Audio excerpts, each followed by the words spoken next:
وہ رات میں نے روتے روتے گزاری، مگر جب صبح اذان کی آواز سے آنکھ کھلی تو دل میں ایک عجیب سا عزم تھا۔ مولوی صاحب کی بیوی، جنہیں سب خالہ جان کہتے تھے، انہوں نے مجھے آہستہ آہستہ کام سمجھانا شروع کیا۔ ان کا لہجہ سخت نہ تھا لیکن جذبات سے خالی ضرور تھا، جیسے وہ خود بھی مجھے قبول نہیں کر رہی تھیں، بس مولوی صاحب کی خواہش پر مجبوری میں ساتھ نبھا رہی تھیں۔ گھر میں کل ملا کر 3 افراد تھے، مولوی صاحب، خالہ جان اور ایک ان کا بیٹا جو مدرسے میں رہتا تھا اور کبھی کبھار آتا تھا۔ میری موجودگی نے گھر کا ماحول تھوڑا سا بدل دیا تھا۔ میں صبح سویرے اٹھ جاتی، آنگن میں جھاڑو دیتی، نلکے کے پاس برتن دھوتی اور پھر ناشتہ بناتی۔ خالہ جان خاموشی سے میری کارکردگی دیکھتی، کبھی کبھی ہلکی سی سرگوشی میں کچھ ہدایت دیتی اور پھر اپنے کمرے میں چلی جاتی۔ مولوی صاحب ہر روز مسجد جاتے، جمعے کو خطبہ دیتے اور شام کو واپس آ کر کرسی پر بیٹھ کر تسبیح پڑھتے رہتے۔ ان کی موجودگی میں گھر میں خاموش وقار چھا جاتا۔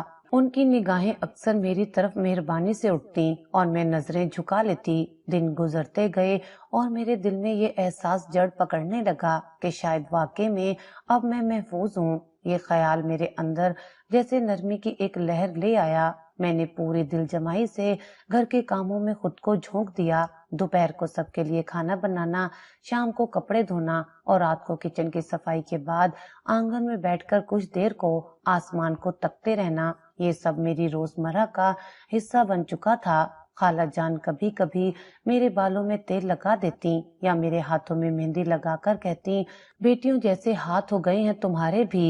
ان کے لبوں پر یہ جملہ میرے دل کو عجیب سی راحت دیتا۔ مجھے یقین ہونے لگا تھا کہ میں اب اس گھر کا حصہ بن چکی ہوں۔ ایک دن جب میں آنگن دھو رہی تھی، مولوی صاحب مسجد سے آئے۔ ان کے کپڑے پسینے سے بھیگے ہوئے تھے، چہرے پر تھکن تھی لیکن آنکھوں میں نرمی تھی۔ انہوں نے میری طرف دیکھا اور کہا، بیٹی تم نے گھر تو سنبھال لیا ہے، اللہ تمہیں جزا دے۔ میں نے جھک کر ان کے لیے پانی رکھا۔ وہ بیٹھ کر ٹھنڈی سانس لے کر بولے، کبھی وقت ملا تو تمہیں بھی دینی علم سکھاؤں گا۔ علم عورت کے لیے بھی اتنا ہی ضروری ہے جتنا مرد کے لیے۔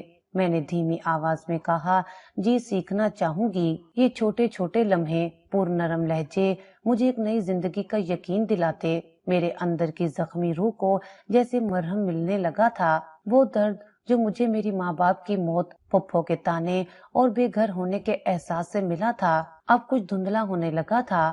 اکثر رات کو سوتے ہوئے میں دعا کرتی، یا اللہ شکر ہے تو نے میرے لیے یہ جگہ بنا دی۔ یہاں اگرچہ خون کے رشتے نہیں مگر کم از کم دلوں میں تھوڑی سی جگہ ہے۔ ایک رات خالہ جان میرے پاس آئیں، میرے بالوں پر ہاتھ پھیرتے ہوئے بولی، مولوی صاحب تم سے بہت خوش ہیں، تم واقعی اس گھر کی عزت بن گئی ہو۔ میں نے ان کے ہاتھ پکڑ لیے۔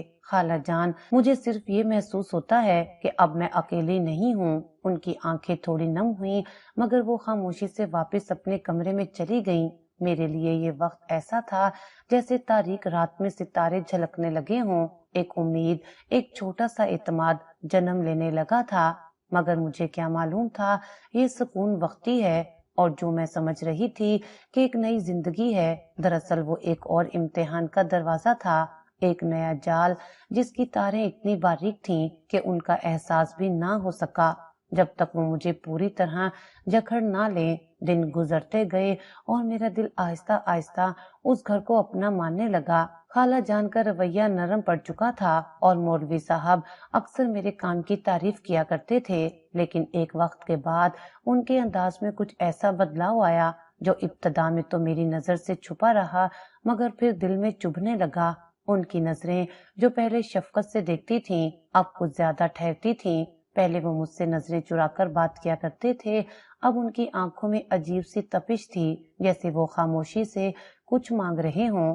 کبھی وہ میرے قریب سے گزرتے ہوئے بلا وجہ رک جاتے، کوئی کام نہ ہونے کے باوجود آواز دے کر بلاتے، اور جب میں پاس جاتی تو وہ دیر تک میری طرف دیکھتے رہتے۔